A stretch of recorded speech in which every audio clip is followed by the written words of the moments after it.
You know, it's crazy how, we play Cardiff, and even though yes, they are League One leaders, you could just see this game being one of those games where we just don't start on the right foot. I mean, you look at our recent results, we've been very almost complacent in some of these games. When it's the bigger games, we're up for it. We're ready to go to war against your Arsenals, your Barcelonas, and then you play your Leeds, you play your Atlantas, who are 12th in Serie A, and it just feels like there's just complacency. It feels like all of a sudden people's levels are really dropping all the way down, and this again will be one of those games that you look at the smaller teams, or the so-called smaller teams, in the championship, and they would be up for this game.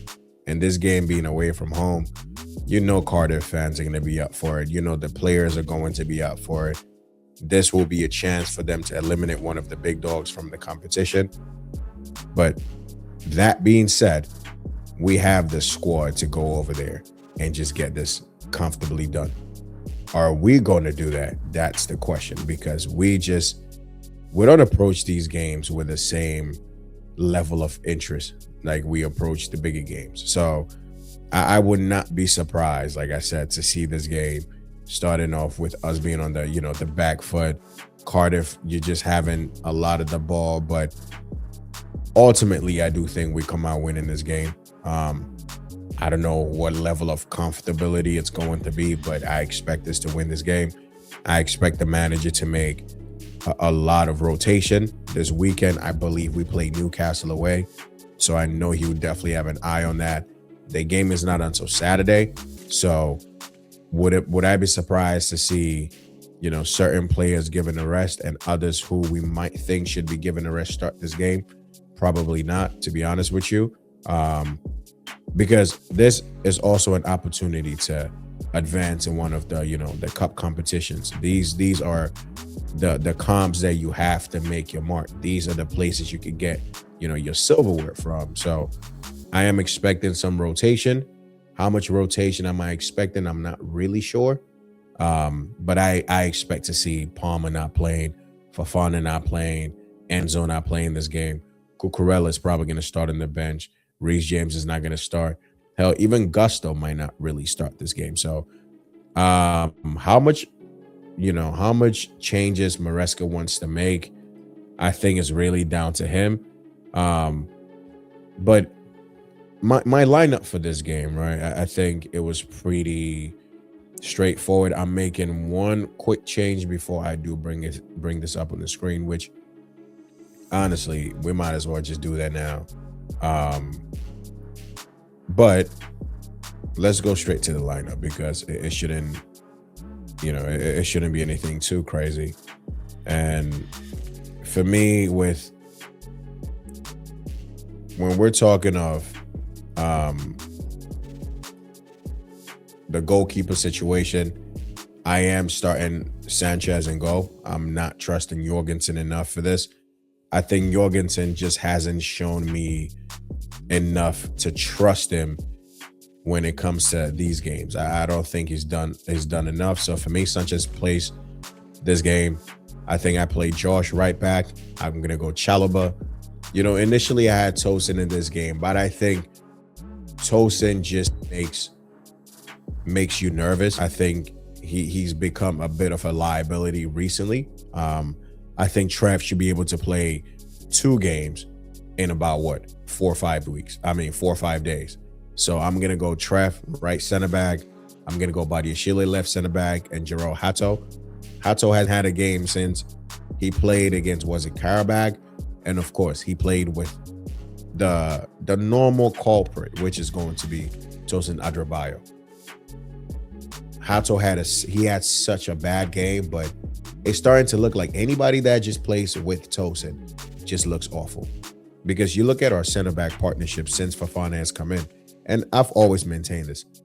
Fofana, when fit, I think we all kind of universally know it's our best center back when you talk about Chelsea Football Club. But then when you also look at, just pure defenders in this league, when this guy is fit, I think he is one of those guys that, can have a serious look in when you look at your Spurs, your Liverpools, your Chelseas, your Man Uniteds, Man Cities. I think Fofana, if he maintains these levels, if he maintains this fitness, this guy honestly can play for any team. I wholeheartedly believe that, because I think he's just such a, you know, front foot defender, very aerially dominant. He wins aerial duels. This guy, he plays with aggression, intensity. He tries to cut out the danger immediately when it starts.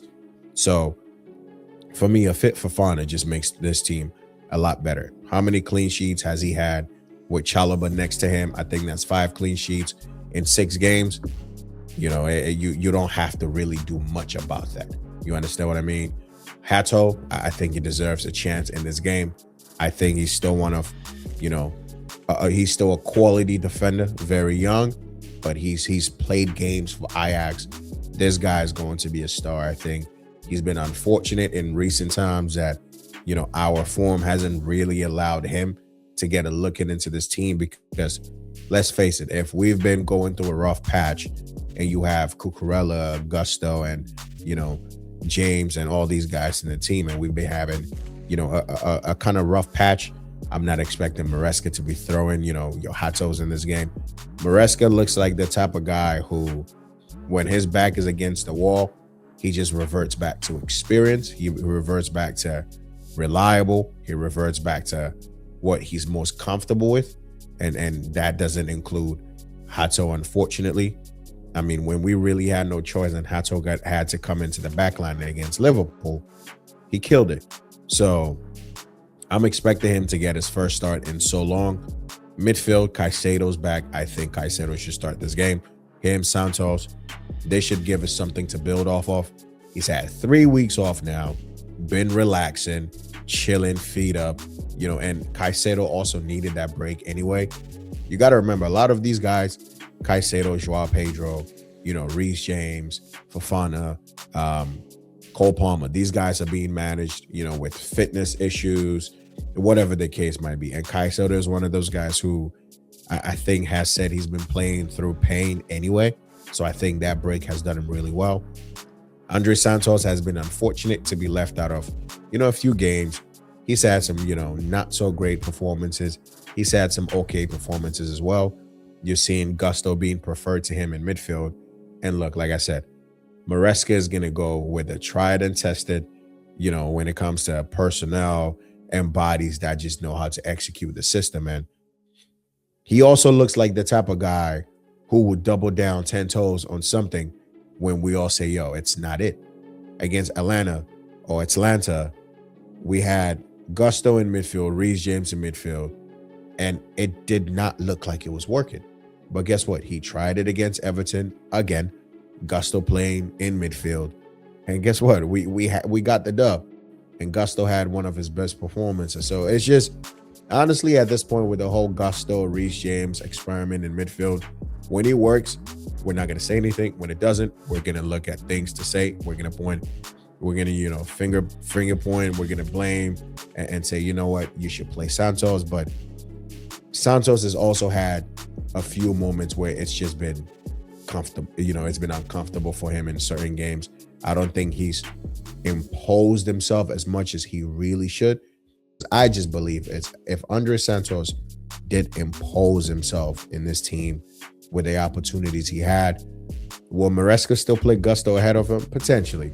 But I think he would really be considered for, those midfield roles, midfield positions ahead of Gusto. But again, it's just Maresca's decision, manager's decision. When you look at the forward players that I've gone for this game, I think Esteval, this should be a game he gets some minutes in. He hasn't really had, a couple of starts in a couple of weeks. I still don't mind the way his minutes are being managed. I think Esteval should be managed with care. He's still new to the country, still new to the league, still very young. You have to manage his minutes so he's not overplayed.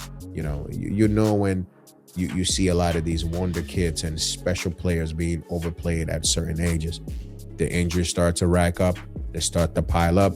Some people start to feel they're bigger than the club, because they've been entrusted with so much game time and so much responsibility that it could affect performances. It could, it could affect mindset. It could make some people really think like, yo, I'm that guy. Esteval, again, he is a phenomenal talent, great player. He's going to be a star, but I'm comfortable with the way his minutes are being managed now. I have nothing to say. I think Buonanotte gets minutes in this game. He really has not been in the match day squad at all. And you're thinking, against Cardiff, these are the kind of games you're probably going to get an opportunity in. So you might as well impress when you have a chance.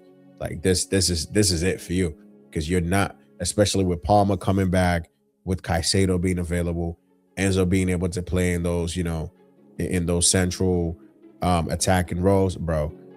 Joao Pedro as well, man. Listen, you have to just take these minutes as they come. I don't think his transfers are going to be made permanent, but you never know. But these are the minutes he really has to make up for. Gittins, he should have another go at, just being able to get some minutes in and press on the left-hand side, because honestly, it's really a toss-up between him and Garnacho. I think Gittins is the better player, just fundamentally. But I think he plays way too much within himself. I think Gittins looks like he can make something happen out of nothing, but he plays too much, with such a shy demeanor. And, I want him to, like I said, impose himself, just like asking for. I want Gittins to take the games by the scruff of the neck. Like, you have the ability, you have the talent. Even against Atlanta when he came in, saw that pass he played to Enzo Fernandez. If Fernandez could have did better, we could have converted. When he came on against Everton, played a nice crossing as well. This guy is creative. I think he genuinely is a creative outlet. He is a goal threat as well if you give him the opportunity to cut in. But he just needs to just break out of his shell. Whatever he needs to do, he has to. Up front, I'm not going to lie. I think on some level, Maresca might go with Tyreek George, but then again, George hasn't really had minutes. So the best option potentially might just be Gil or Mark Gil. We got Newcastle. Can Joao Pedro play 2 games in a week? Yes, but he's also one of those guys that has been playing with a knock apparently for weeks now. So I think there's one of those games he starts off on the bench and then he comes in if the game is a bit comfortable, if the game is a bit more cagey. Who knows? Maybe we need to go. We bring him in. Obviously, Delap is injured, so he's not going to be available for this. But this is the lineup that I think we're going to go with against Cardiff, and it should be enough to get the win. Like, it really should not be, it should not be uncomfortable. Yes, Cole Palmer is most likely out of this game, not going to play this, but you're still going to have Pedro Neto on the bench. You still have Garnacho on the bench. You have Joao Pedro who can come in. Enzo Fernandez is probably going to be on the bench. Tyreek George might be on the bench as well. So, again, we might be able to make changes if needed, but you want to get this game just done with, and then you could bring some academy guys in, give them an experience of, being around the first team. But, yeah, it's Chelsea, man. One day, they show up, the next day it's just uncomfortable times. But I think we should have the dub in this game. I'm not going to predict the score. I'm not going to do a score prediction. Just go out there, give me the dub, because, bro, don't make it a very uncomfortable evening. Just be easy, get the win. Let's keep it pushing. But yeah, people, like the video, sub to the channel, hop in the comments, let me know how you feel. I'll see you guys in the next video. Peace.